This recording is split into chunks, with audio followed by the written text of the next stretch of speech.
What's up, you guys? Welcome back to Healing from Trauma. This is season 3, episode 5, Healing from Trauma 2.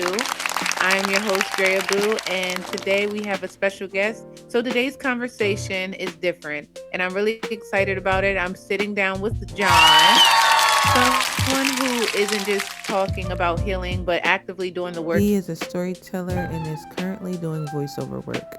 Someone who inspires me because he keeps showing up even when it's uncomfortable, which says a lot about his courage. In this episode, John and I will be the discussing growth and what healing really looks like as a man. Let's get into it. Before I do that, please like, share, subscribe, tell a friend to tell a friend. Tap in. We both have Yes. podcasts. So can you tell us a little about who you are and what you do? Okay, so my name is John Owens. I'm from Dayton, Ohio. I work in healthcare, and I just enjoy helping people. And I'm also trying to work on some other podcast stuff, doing voiceover work. And I got a friend named Cody. He's also doing Final Fantasy work, and he's going to be doing some other stuff with voiceovers. And he asked me to help him voice some of his characters and bring it to life. So we're constantly texting 2 to 3 days a week, and we are trying to get that done as soon as possible. So Awesome. I was introduced to John through my little sister, who I love so much. Shout out to Shay. shout out to Jay, man. Yeah. Period. But anywho, okay. So, what does the phrase "healing from trauma" means to you, John? Means that there has to be a starting point. Anybody that's been through anything, whether you were, molested at an early age, whether you were taken advantage of in some type of way at any age, whether you've been through anything, whether you've been through, alcohol, addiction, whether you've been through drug addiction, pornography, anything like that. Your healing journey and it has to start somewhere. You have to be able to say, "Hey, I'm willing to set aside my pride and ego because I want to get better." And so I think that is the main thing about overcoming everything. So you got to start there. What has been the hardest part of your healing journey? Set aside my pride and ego, because sometimes when you get into the dark abyss, what I like to call, it's not just a black hole, but it's a mental thing. And I think that you got to take the time out to say, "Hey, I'm not well and I'm not good and I need help." And I think that for me, when I was younger, that was the problem. I just wanted to stay the same. I was not willing to accept responsibility for my actions with some things that I had did personally. And so sometimes you have to look in the mirror and be like, you are the cause of this situation. Now, there's some things that happen to you, sleight of hand that you're dealt, you didn't ask for it. And a lot of things that a lot of us that went through, we didn't ask for it. But there are some things that if we made better choices and used our sound thinking, we wouldn't be in the positions that we're in now. And I just think that for me, that's where it started. And so that was the hardest part for me, just dealing with that. I just want to give my 15 cents. I agree for myself. For me, healing came when I realized I did have a problem. Something's not right. I can't keep allowing the things that hurt me drive me. Like Yeah. my dad wasn't there 24/7. I didn't come from a two-parent home for up until I was like 16. Well, from birth till 8, and then sporadically, my dad was there. I know who he is around, but yeah, I was angry and I didn't even know I was angry. Everybody makes leaps and bounds. There's different tiers when it comes to healing. There's you dealing with your past. That's a tier. There is, hey, I accept the way that my life is right now. That's a tier. And then there is, hey, I'm going to continue to move on with my life. And I'm going to ask for forgiveness for those who I have hurt along the way. And then I'm going to make sure that I get myself together. That's a tier. So if you start with those three things, because after you've done that, The rest really is between you and God. And you're like, God, I want my heart to be right. I want to do, do better things. And so with that, you have to surrender. And with that, again, setting aside your pride and your ego. And you do Hmm. that, guess what? You're going to continue to go up that way. So, do you think healing is a ongoing process, or is it something you can just be like, you know what, I'm healed. I fixed my flaws. It's an ongoing process. It's an everyday thing because the word triggers, it exists in the dictionary for a reason. And some people who have healed still deal with triggers. I do too. There's certain movies that I can't watch because it Mhm, affects this up here. And so to protect yourself, mhm, and that's why the word boundaries also exists in the dictionary. You have to have those. And once you do that, like I said, then you may take the steps. But there are some people who they really have broke through. They broke through the barrier of that and they are healed and they live like it. Just like when God says mhm, you're redeemed. When you're redeemed, you live like it. Your character change, all that stuff changes on the inside. So once you do a thing, you're already on the right path. hmm. Okay, okay. I agree with everything you just said, especially those triggers, because I think I'm healed every day. And one of the mantras or whatever you want to call it, I say on here is that we're learning to heal, not simply deal with the things that or the hand we were dealt with. We're learning to heal from them and heal Mhm. with them and not just accept the things that we can actually change. Now, accepting what you can't change, that's a whole nother episode. But just, choosing to not be that person with a chip on my shoulder based on circumstances that caused uncomfortability or made, me feel unsafe or violated.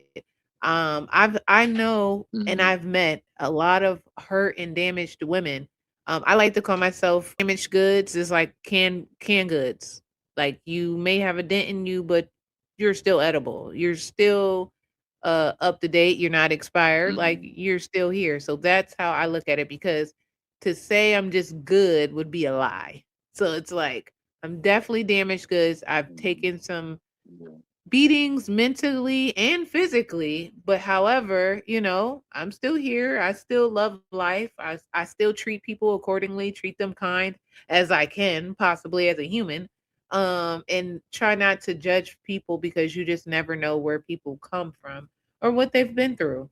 But some Mhm. people are so hardened. Like I've met some really tough cookies. I'm just like, dang. Like I thought, we've both had similar hardships, but they just kind of callous their emotions because of those hardships. And it's like, no, I'm still loving, I'm still friendly, a little more using my discernment, but Mhm. yeah. And so, what did people misunderstand about your trauma or recovery? That I needed to go to therapy early and I didn't. And I should have told my parents early some things that had happened to me as a child and it ruined me actually and it ruined my mind and I became a product of my own destruction and I became a product of my own fleshly demise and it Mhm, caused me to create wrinkles in time that shouldn't have never existed and it caused me to create things that never happened and it shouldn't exist in my thought process. Me as a young mhm, man, me, doing all the things that I'm doing, it shouldn't have never happened. And none of mhm, the stuff that happened really should have never happened. So now mhm. you get a chance to right the ship. You get a chance to say, I'm in control of my life. I don't have to deal with X, Y, and Z. Now where do I go from here? So with us as in black people, when I say us, it's not common to seek therapy. It's not frowned upon, but it's almost unheard of. Like I could never imagine going to my mom and saying, "Mom, I need therapy because I was touched on by people that I went to church with and that you trusted." I mean, I'm a child. I didn't know these people were creeps.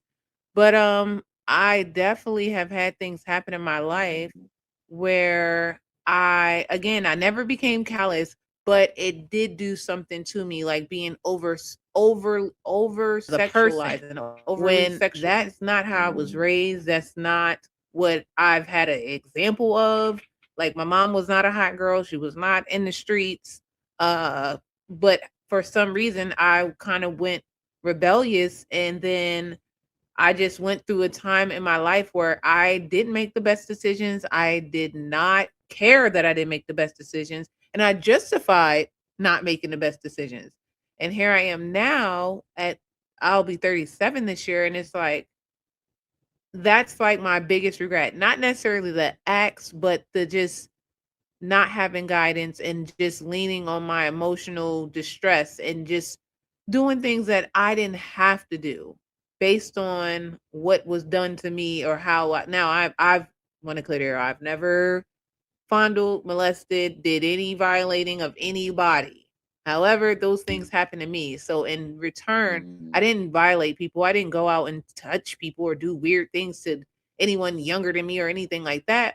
But I did not respect myself, or I didn't have like it stripped away my innocence, my boundaries that I didn't even know I needed. It was just a lot. So I definitely can agree with that. Like therapy, Well, counseling, all these things need to be talked about in Black households. Like, what the heck? Imagine being in your 30s and realizing that you are on the spectrum. Imagine being in your 30s and realizing you have ADHD, or you have unhealed wounds. Like that hurts. since I was about 8, 9 years old, so I understand, how that whole thing works. But what I will say is that door for healing, it has to be open. It's going You're on breaking up, in the John. black community. You're saying some good stuff, and I just don't Um, want people to miss it. am I good now? Yes. Okay. Okay. So in the black community, there's a lot of things that happened back in the day. Mhm. The grandmas and the grandpas and that whole thing, they she still loved him, but he's sleeping with the niece or the daughter, Mhm. and the grandma, doing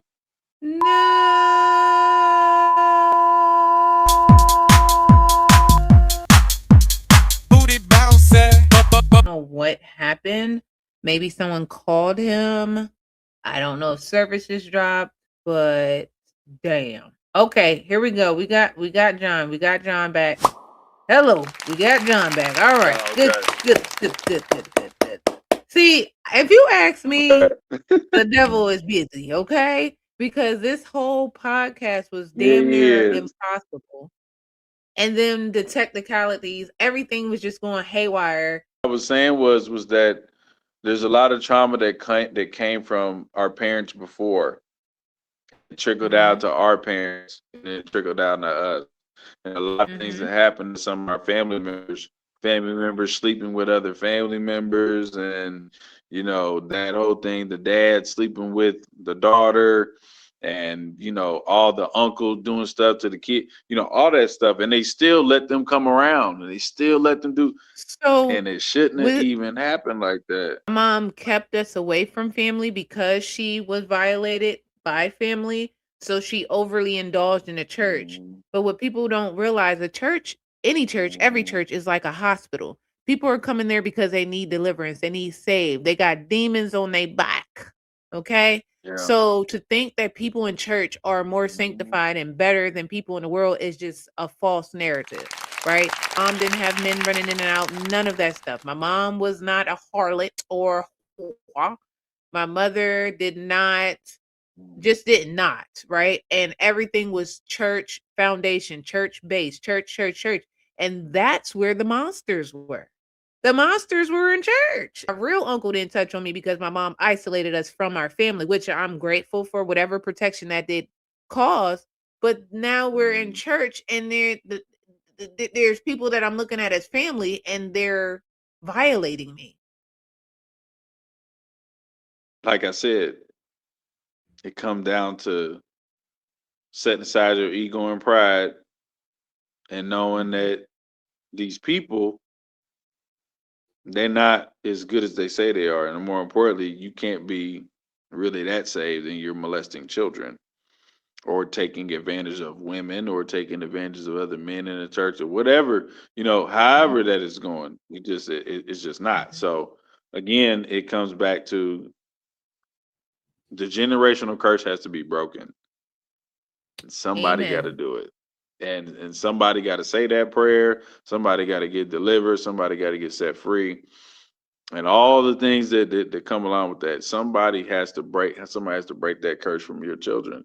And so with my kids, guess what? It is the same way. I will Mhm. not. And Some of keeping these that I got open line of communication. My mom was so strict, or yeah. I understand it was out of love and out of also fear and protection. However, it also made us afraid to tell her when things happen to us. I didn't tell my mom something happened to me till I was like 16 years old. Now I talk to my mom about everything from piece of shit ass friends to boyfriends to everything, Mhm. anything. I talk to my mom about everything. And it's like, I wish I knew that then because then I could have told her then. But it is what it is. And And guess what? I honestly, and huh? I said I didn't tell my mom till I was in my 30s. So you talk So about waiting. Oh yeah, like yeah. And man, then it's listen. like they're Stories of defenseless. They can't really, what can they do at this age and at this time? So I for totally get it. me, it just comes down to one thing or a couple things really. If do you want to be delivered? Do you want to be set free? And do you want to walk in your freedom? And when I went to therapy, that's what And they told me. That's what she told me. She said, "Or do you?" She said, "I acknowledge what happened. You know, you had a good relationship with your mom and your dad and things like that." She said, "We acknowledge your faults and failures. We acknowledge what you did, and we acknowledge too what somebody else. How that whole thing happened with you and this other individual." She said, "But do you want to walk in your freedom today?"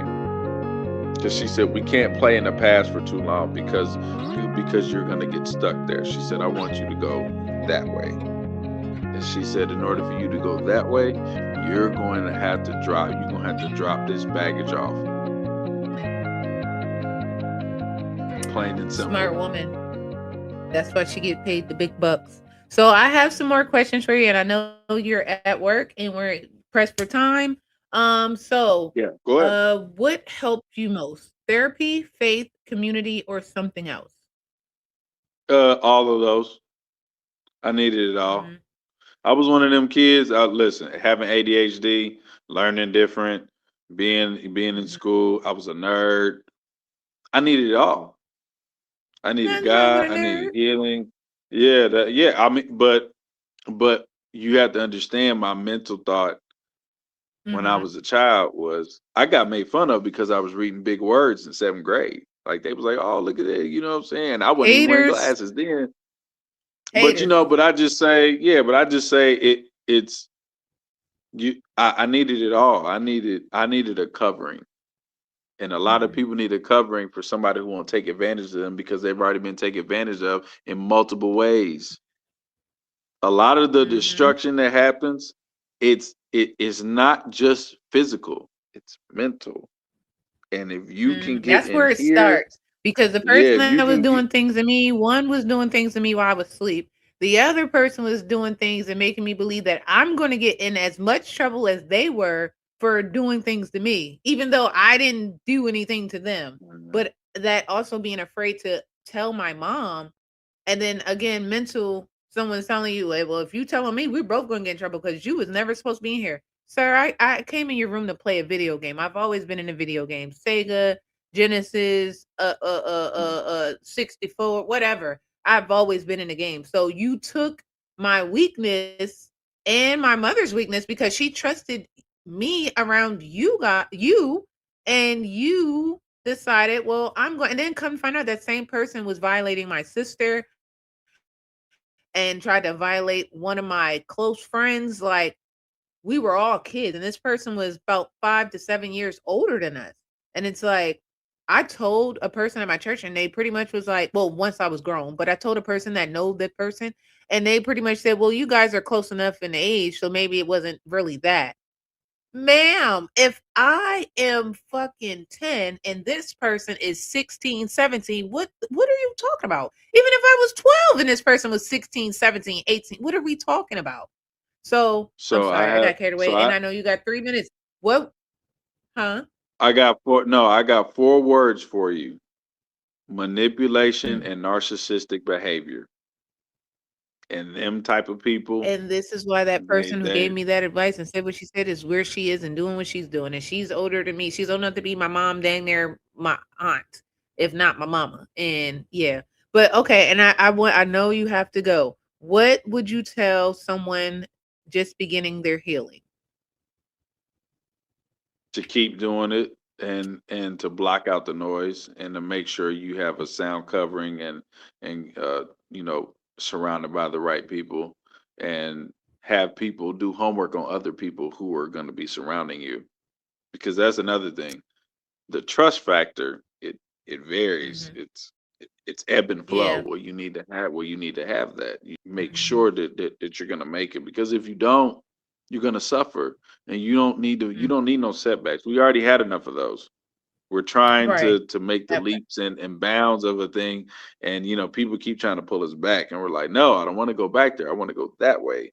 In order to go that way, you have to make sure, again, like I said before, set aside your pride and ego, know what it is that you're dealing with, and get the right help that you need. And once you do those things, you can heal. And healing is amazing, because you feel like you can do anything. You feel like you can make those leaps and bounds, like I said, and you can stretch forth your hand, and you can be like, man, I'm walking in love, I'm walking in peace, harmony, all that stuff. So Okay. So before we go, because there's some questions that I want to ask that we went go over, ahead. and I know you have like 1 minute at your job, but You can so you can John, go ahead and ask. Go ahead. what made you want to get into voiceover work? Because it's fun, and I just like using my voice, and I'm just like, man, I want to do this So for do the rest of you my life. switch up your voice? It talk. So it just depends on what the character is, and it depends on, like, what I'm saying, like, what they want. Like, you remember Johnny Bravo? I do, Okay. I do, I Hey do. there, hey there, pretty mama. Why don't you come get daddy Pretty mama. kiss? Depends on, yeah. It just depends on, it just depends on what they want. So, like, Wild Thornberries, the dad, and he'd be Oh, like, I was thinking about Darwin. smashing. I It don't know what just, the fuck he yeah. was saying, but Yes. And I just enjoy doing voiceovers, just doing different characters and just thriving in that, and I have fun with it. You give the character life. And that's what I want to do. I want to have multiple streams of income doing what I love, and doing voiceovers is what I love to do, and I shall do that. please This was tell us more. fun and But tell us amazing. more about your podcast. Yes.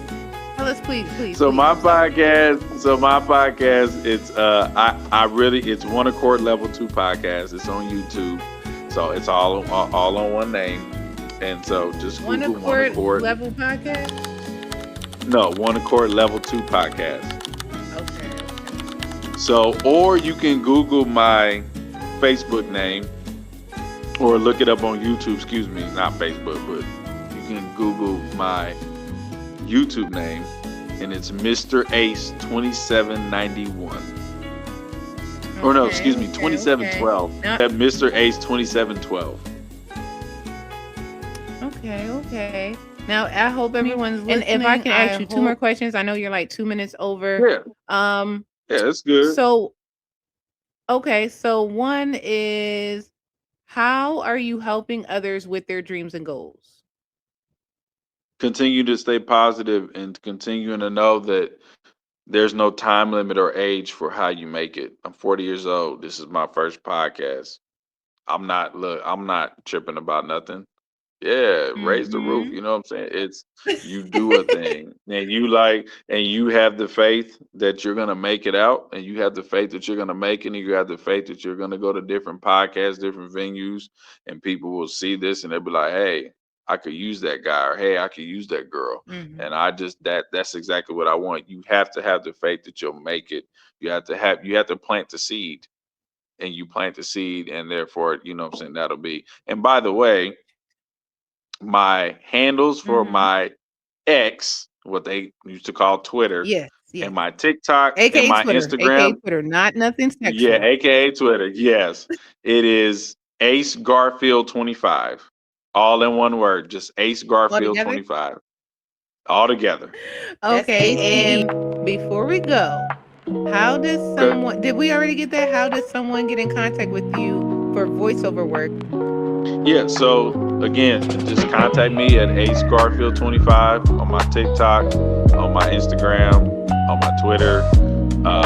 Like I said, you can hit me up on YouTube at Mr. Ace 2712. And then if you really would like my email, guess what? You can email me, johnowens85@hotmail.com. All in one letter. And I check my emails every day on a regular. So you guys can hit me up on any social media sites, any YouTube. And you know what I'm saying? If you like the video, like and subscribe. Make sure y'all We're like and here. We're subscribe gonna to both of our YouTube. Yes.